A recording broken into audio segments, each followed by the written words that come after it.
Olá, ouvintes e leitores, sejam bem-vindos ao Diário de Leitura, o programa do Ictus Podcast, onde a gente comenta capítulo a capítulo a leitura de livros maravilhosos. Todos os áudios apresentados aqui no Diário de Leitura foram originalmente postados no nosso canal de leitura coletiva lá no Telegram. Se você quiser acompanhar a leitura que a gente está fazendo agora, basta você acessar o link t.me/Clube Ictus. É claro que você tem que ter o aplicativo Telegram instalado também.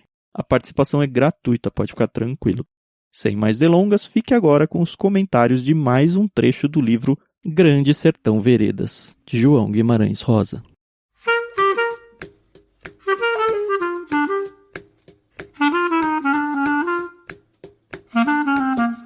Bom dia, bom dia, bom dia! Bom dia! Tá animado? Tô animado, o livro tá legal pra caramba. Como que eu não vou estar animado? Tá muito. Pois é, nossa, eu também tô muito feliz.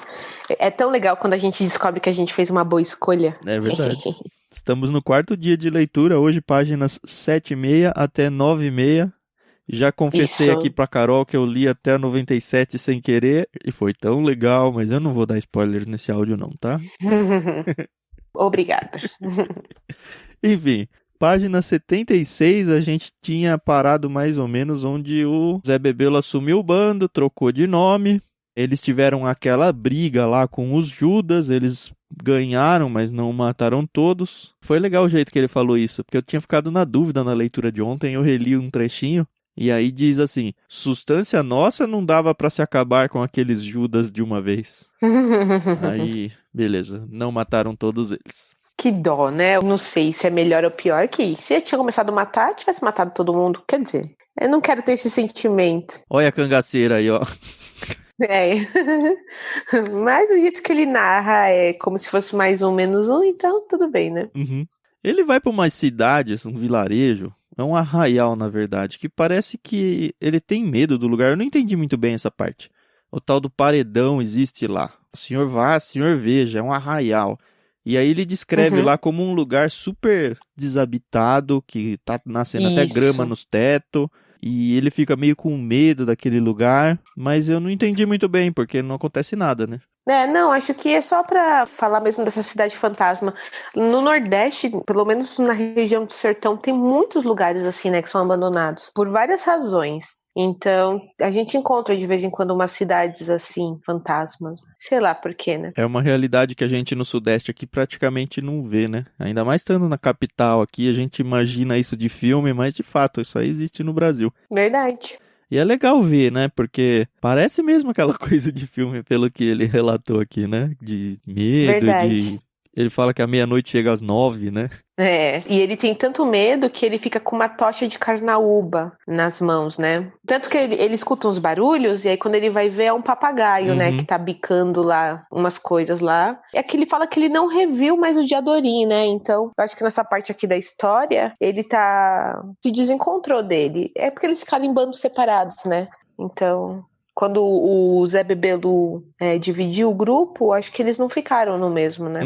Bom, mas aí o legal é que em seguida ele começa a falar daquela meretriz, a Nhorinhá. Isso. Que é a filha da Ana do Zusa. Ele relembra que ele tá velho, que agora ele tá empossado, né? Sou anta empossado, ninguém me caça, a vida tá mais mansa e tá de boa. Aí ele começa a lembrar as coisas do passado de novo com o tal do doutor aí. Sim, e aí ele ainda fala, eu já estava casado quando ele recebeu uma carta dela.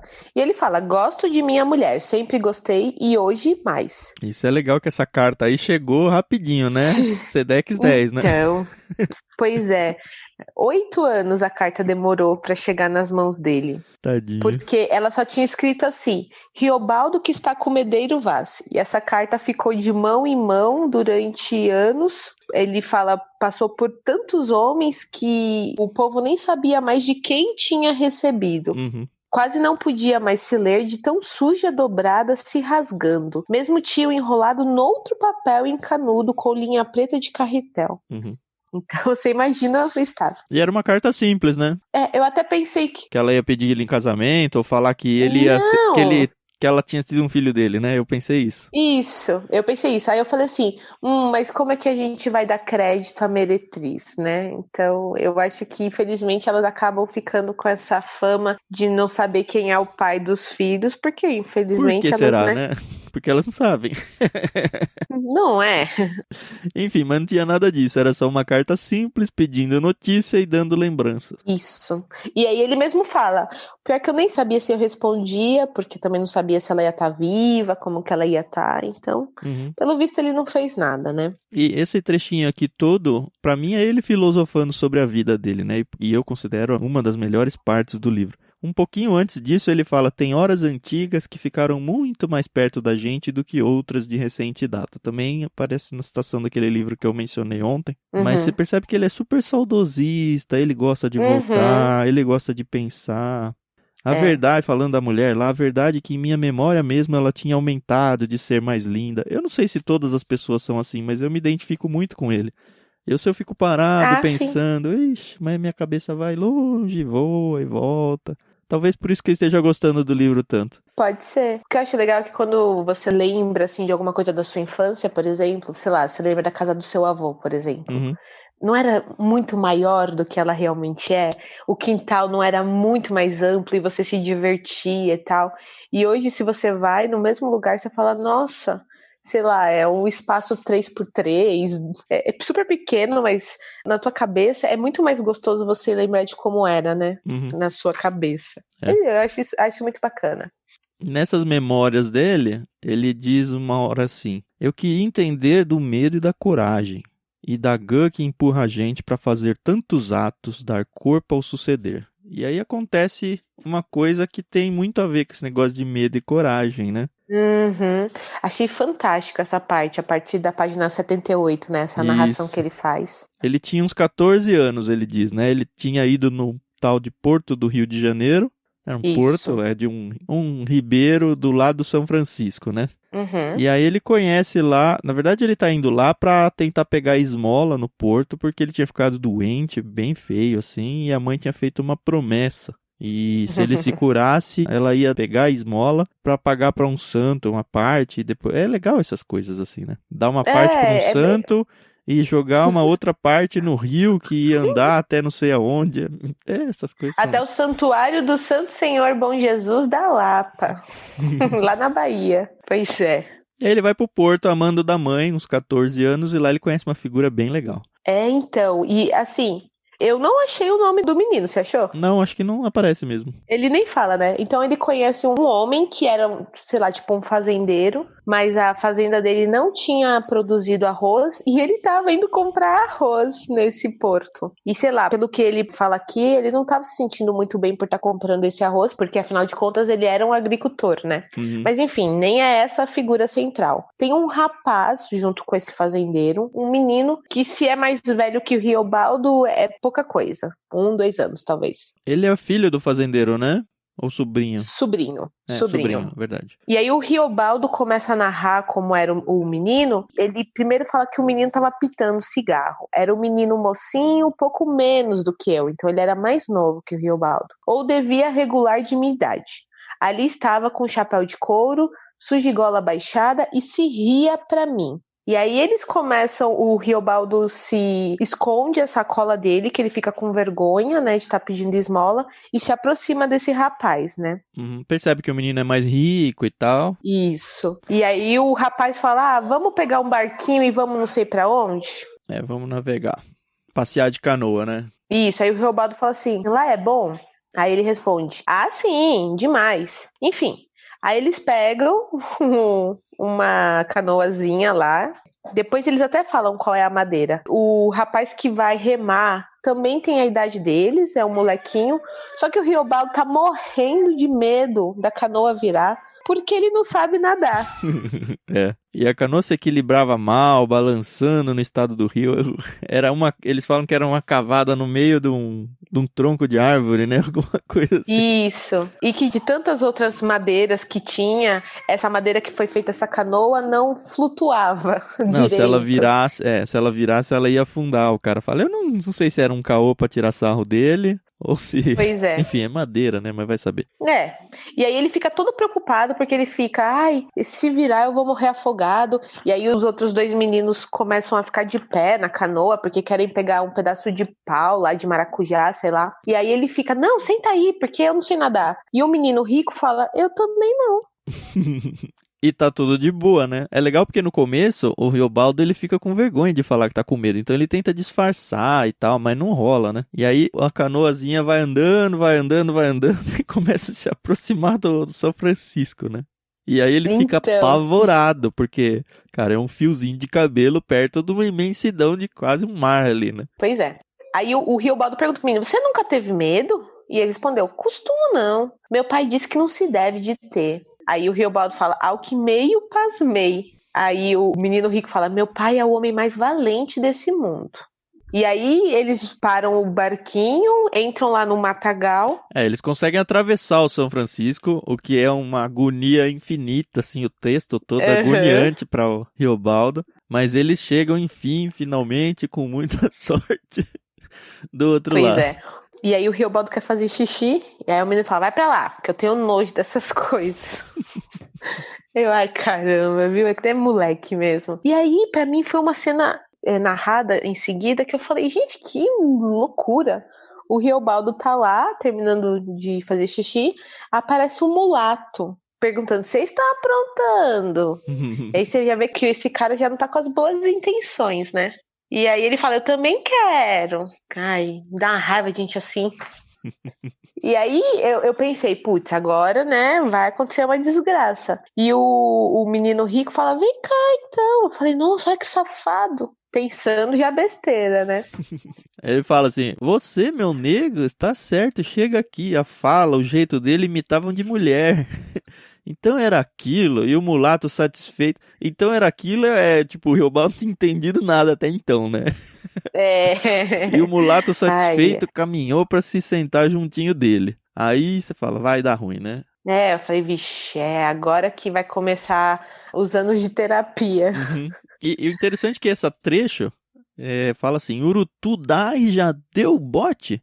Só foi assim, mulato pulou para trás e de um grito, gemido urro, varou o mato em fuga. Se ouvia aquela corredora. E eu pensei, caramba, o que aconteceu? Uma cobra atacou ele? Alguma coisa assim? Foi isso que eu pensei. Bicho. Mas não, quem que atacou ele? O menino rico tava com uma faquinha, né? Uma faca, sei lá. E aí fala, tinha embebido ferro na coxa do mulato, a ponta rasgando fundo. A lâmina estava escorrida de sangue ruim, mas o menino não se aluía do lugar. Aí eu acho que esse aluía, né, não saiu dali, ele não saía do lugar. Isso. Limpou a faca no capim com todo capricho.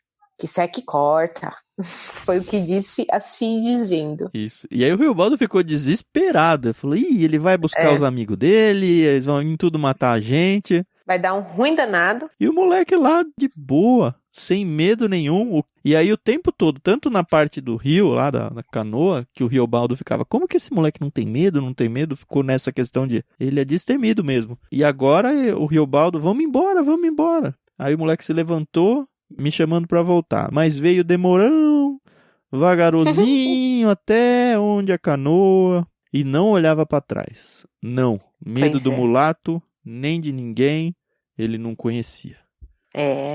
E aí eles voltam pra canoa, eles tinham comido um pouco de rapadura e queijo e deram o que tinha sobrado pro canoeiro, né, pro moleque. Uhum.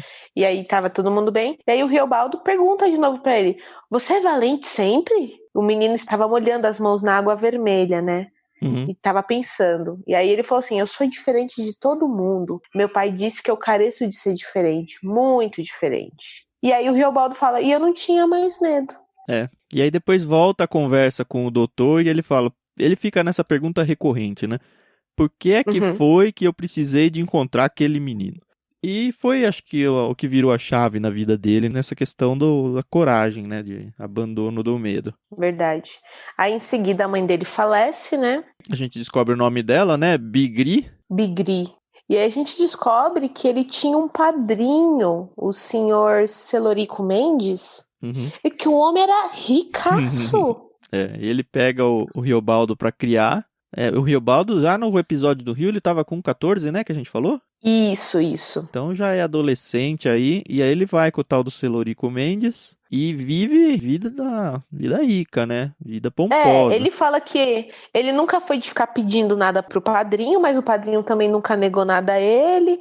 E ele até fala mais pra frente, né? Eu nem gostava nem desgostava dele, então tava tudo certo. Mas não precisava trabalhar, não precisava fazer nada, porque tinha tudo.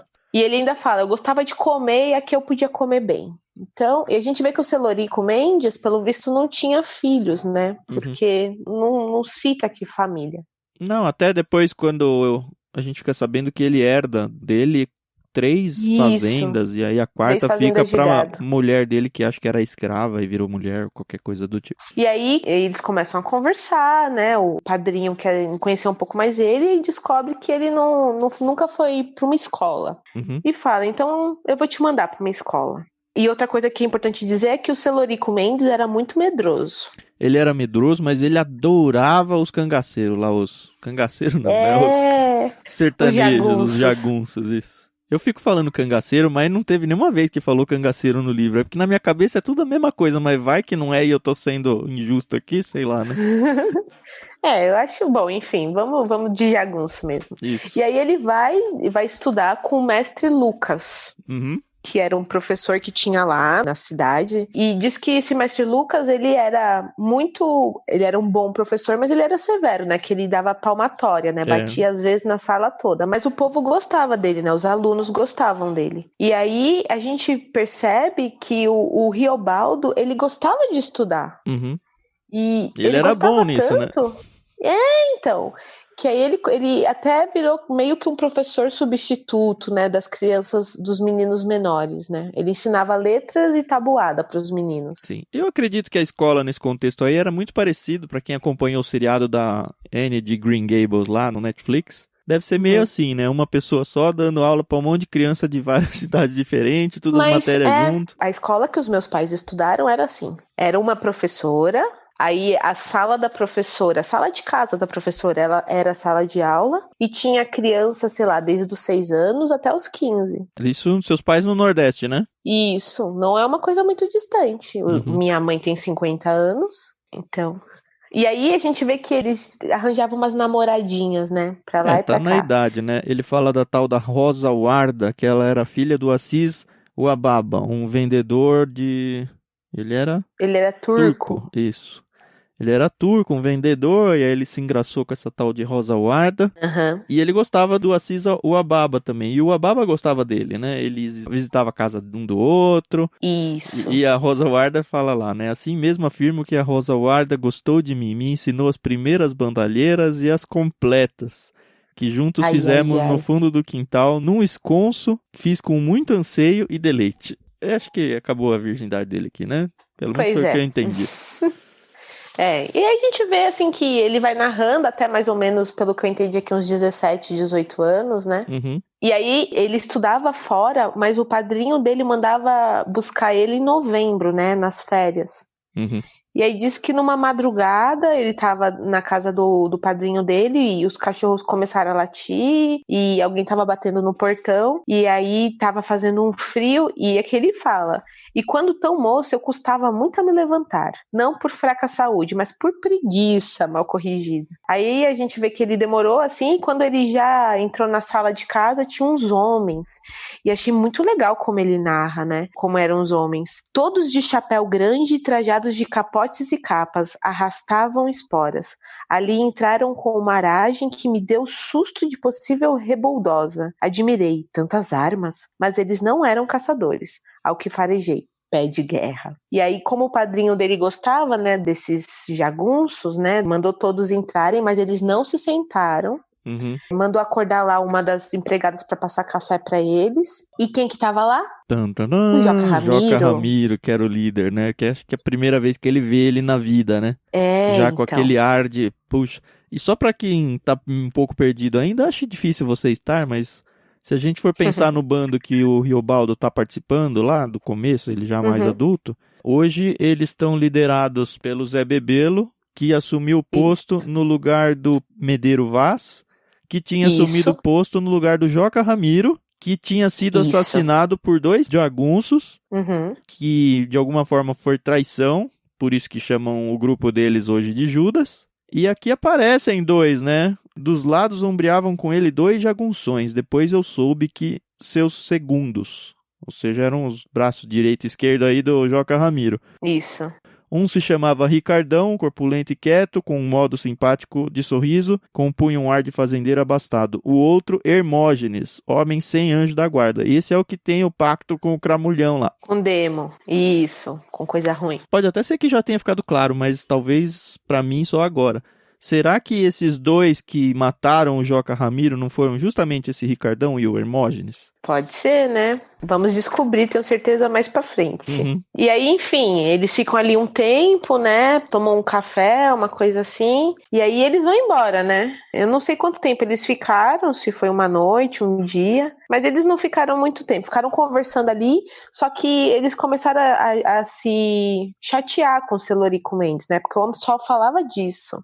Uhum. Aí ele ainda fala que o meu padrinho só sabia falar de uma coisa, ele era um homem muito enfadonho, né, cansativo. Um pouquinho mais adiante, o Riobaldo ele conhece uma cantiga lá, né, uma música que um dos sertanejos lá canta, aí tem até a música aqui. E ele fica todo empolgado com aquilo, ele gosta da sonoridade, ele fica triste que ele não sabe assoviar direito, não sabe cantar direito. Mas ele fala que ele começou a compor os próprios versos dele, vamos dizer assim. E aí diz que as semanas seguintes o padrinho dele só falava nesses benditos desses jagunços, né? Uhum. E ele não aguentava mais. Ele ainda fala aqui, ó. Semana seguinte, meu padrinho só falou nos jagunços. Meu padrinho levara aquele dia todo no meio deles. Contava o cuidado nos arranjos, as coisas todas regradas, aquele dormir de ordem, aquela autoridade enorme no entremeamento. Nem nada faltava. Se eu entendi bem, essa fazenda do Celorico Mendes é meio que um quartel-general, não é um quartel de general, mas é um lugar onde os próprios sertanejos lá, eles guardam, os jagunços guardam as coisas, vão arrumar os cavalos e tudo mais. É uma estada pra eles ali sempre. E aí o Riobaldo ainda fala pro doutor, que ele tá contando a história. Olha, eu não tô arranjando desculpa pra me desculpar pelo que eu fiz, mas o meu padrinho era chato. Eu achava ele antipático. Num lugar parado, assim, na roça, carece da gente de vez em quando ir alterando os assuntos. E aí ele continuou falando que o padrinho dele deixava ele viver na lordeza, né? Sim. Que ele fazia o que ele queria, que ele não precisava trabalhar. Que o padrinho dele apreciava ele, mas não o louvava. Sim. Ele só não tolerava uma coisa, que alguém indagasse justo quanto era o dinheiro que ele tinha. Uhum. Com isso eu nunca somei, não sou especula. Eu vivia com meu bom corpo. Alguém de achar algum regime melhor? É interessante que, de novo, né, o Riobaldo é todo cheio das memórias e tudo. E essa noite aí, pra ele, ficou muito marcada. Ele gasta umas páginas atrás, um tantão de texto, contando sobre como foi ver a experiência daqueles cavalos chegando. Então, pra ele, eu acho que ele estava quase lendo um livro ali. O que eu guardo no giro da memória é aquela madrugada dobrada inteira. Os cavaleiros no sombrio amontoados, feito bichos e árvores, o refinfim do orvalho, a estrela d'alva, os grilinhos do campo, o pisar dos cavalos e a canção de Ciruís. Algum significado isso tem? Eu acho que já fica meio na mente dele, talvez um broto do que vai ser aquele sonho de se tornar um jagunço e tal, não sei. É que nem quando você assiste aqueles filmes da máfia, que quem tá fora, né, que vê, né, fala, nossa, olha que organização, um cuidando do outro. Poetiza e tudo, um protegendo o outro. Mas aí quando você tá dentro, é que você vê, né, que você realmente tem que se sacrificar sua vida, sua família, tudo, né, por eles. Sim. Então eu acho que é a mesma coisa, né. Bom, aí ele tava lá, começou a ouvir numa roda que o Celorico Mendes possivelmente era seu pai. Por causa da semelhança dos dois, né? Ele ficou muito parecido com ele, e ele lembra que lá no início, quando ele estava conversando com o Diadorim, ele fala que ele não conheceu o pai dele, que nem o nome ele não sabia, que o pai dele nem tinha dado o nome dele. De fato ele fica bem irritado com isso. Ele fica na dúvida, volto lá, porque ele já tinha voltado para a região lá da escola dele, onde ele estava essas horas, né? Isso, que ele estava trabalhando lá com o mestre Lucas, né? E aí ele ainda fala aqui, perguntar a ele? Eu não podia não, perguntar a mais pessoa nenhuma, chegava, não desesquentei a cabeça. Ajuntei meus trens, minhas armas, selei um cavalo, fugi de lá. Fui até na cozinha, conduzi um naco de carne e 2 punhados de farinha no bornal. Achasse algum dinheiro à mão, pegava. Disse eu não tinha nenhum escrúpulo.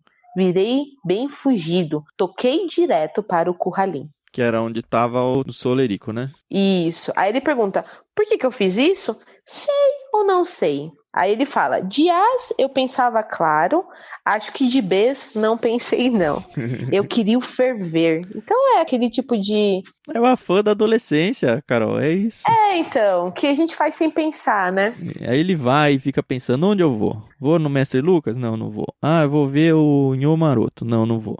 Ah, eu vou ver a Rosa lá. Ah, não, não vou. E aí ele fica, vou pra lá, vou pra cá. Acho que pé da vida, irritado, enquanto tá cavalgando. Na real, ele acaba indo em vários lugares, né? Primeiro lugar que ele vai é no Assis Uababa, que cuidam dele super bem. Esse aí era o turco negociante. Isso, com quem ele já tinha ficado com a filha. Isso, ele descobre que a Rosa Guarda estava noiva de um outro turco negociante. E ele, a princípio, não fica muito preocupado com isso, não, até porque ele não tinha grandes pretensões com ela, pelo menos que eu entendi que não. Mas ele fala que ele começa a ficar meio carrancudo, aí ele começa a ficar monossilábico. Ele só fica sim, senhor, não, senhor, sim, senhor, não, senhor. Mas eu acho que ele tava com medo que o Ababa falasse pro tio que ele tava indo lá. Tanto que ele começa a falar de umas coisas de dinheiro e tal, meio que pra o cara achar que ele tava indo lá justamente a mando do tio pra fazer compras, o que faz com que ele seja super bem tratado. E ele fica assim, mas tudo bem, se forem chamar o Celorico Mendes, eu quero que ele venha.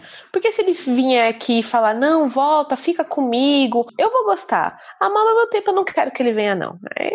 É muito adolescentezinho, né?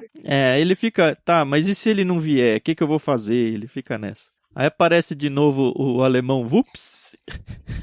Nome sensacional, cara. Muito. E aí ele elogia o Riobaldo, falando que ele é bom com armas, que ele atira bem e que tal. Isso. O senhor atira bem porque atira com espírito. Sempre o espírito é que acerta.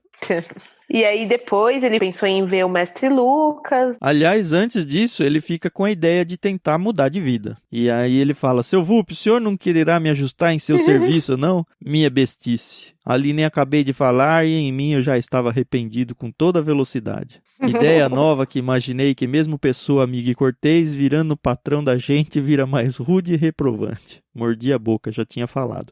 Mas ele dá um jeito de se dar uma pirulitada de lá e não espera a resposta, né? Porque aí ele vai encontrar o Mestre Lucas, e aí o Mestre Lucas falou, olha, eu acabei de receber uma proposta que vão precisar de um novo professor. E aí eu preciso de um professor que me substitua para ensinar, aí ele fala aqui ainda, né, para ensinar geografia, aritmética, cartilha, gramática, tal. E até aqui onde você percebe, ele vai aceitar e vai virar professor, né? Isso. Ele explicou, um senhor no palhão na fazenda Nhanva, esse nome é demais, né? Nhanva, altas beiras do Jequitaí, pro ensino de todas as matérias, estava encomendando um professor. É meio que um professor particular numa fazenda. Isso. Que a gente não sabe pra quem ainda. Quer dizer, eu já sei. Sabe, mas ele não vai contar. Não conta. E é isso. Aparentemente ele vai aceitar isso. Vamos ver. Amanhã a gente continua. É muito triste saber que ele tinha toda uma vida, né? É aquela coisa, né? Faz a gente também começar a pensar, né? Nos rumos que as nossas vidas tomam, né? Baseados nas nossas decisões, óbvio. Eu fico pensando, e se eu tivesse prestado vestibular para aquilo? Ou se eu tivesse ido fazer uma entrevista para aquela outra empresa? Onde que eu estaria agora, né? É muito interessante a gente pensar isso, Teve um trechinho da leitura de hoje, eu acabei não anotando aonde, mas ele meio que dá essa ideia de que os momentos que são viradas de chave, assim, as encruzilhadas da vida, normalmente são coisas pequenas mesmo. E se eu não tivesse, sei lá, namorado a Renata, onde eu ia estar, sabe? E eu passei em 2 faculdades, a mesma de matemática, em São Paulo e em Campinas. E se eu tivesse escolhido Campinas em vez de São Paulo? Quem seriam meus amigos? Quem seriam meus referentes? No que eu estaria trabalhando hoje? Pois é. E a gente começa, quando tá velho, agora que a gente tá começando, eu, né, pelo menos, começando a ficar velho, a gente começa a pensar essas coisas mesmo. E vendo esses livros assim, ajuda a gente a pensar mais fundo ainda. Verdade. Mas é isso aí, pessoal. A gente tem que aceitar só o nosso presente, né? E aproveitar os momentos. Com certeza. E de preferência não escolham a jagunjace. A jaguntice. Jagunzice, eu acho. Existe ainda jagunço? Olha, Thiago, eu não tenho ideia, mas eu não duvido não, viu? Os coronéis e tal, né? Acho que não tem a força que tinha nessa época, mas... É, isso que eu ia falar. Mas deve ter. Tem um povo que gosta muito dessas, não sei dizer, não é casta, né? Mas dessa linha, né, de vida. Enfim. Você percebe aqui que o pessoal no livro, pelo menos, não vê eles. Todo mundo sabe que eles são bandalheiros, são bandidos. Mas, ao mesmo tempo, eles têm uma certa áurea de... Olha, que legal, quer participar disso... Eles estão na frente dos políticos, do governo, eles mandam mais do que o governo. É meio estranho. Talvez o povo do Rio de Janeiro, que vive lá em situações de milícia e tal, entenda um pouco mais o que significa isso. Infelizmente a gente vive uma realidade muito diferente de muitas pessoas, né? São vários Brasis dentro de um Brasil.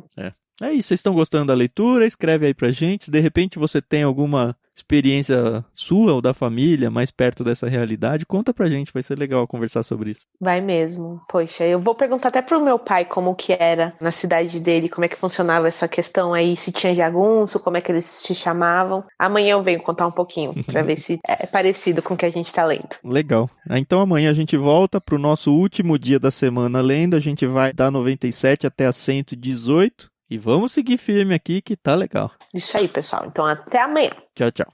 Tchau, tchau.